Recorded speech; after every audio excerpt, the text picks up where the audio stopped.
So now we're in the cockpit area of the 42 GLS Outboard.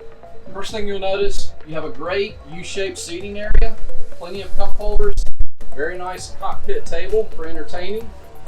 Over on the port side, you have a grill, as well as dual refrigerator. At the helm area, everything is very nicely laid out, very clean.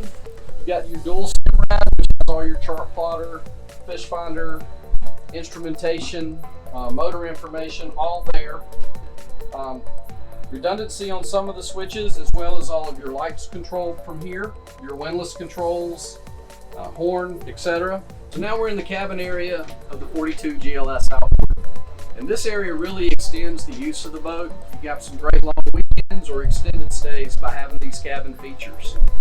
Getting forward, you've got the V-berth area with a large table that goes down, converts into a berth, refrigerator, Samsung television, microwave.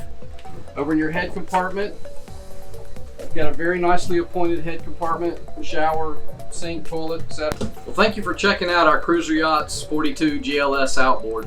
Again, I'm John Wright. We'd be glad to show you this boat or any boat we have in inventory. Give us a call, 910-256-8100, or check us out on Facebook, MarineMax Wrightsville Beach.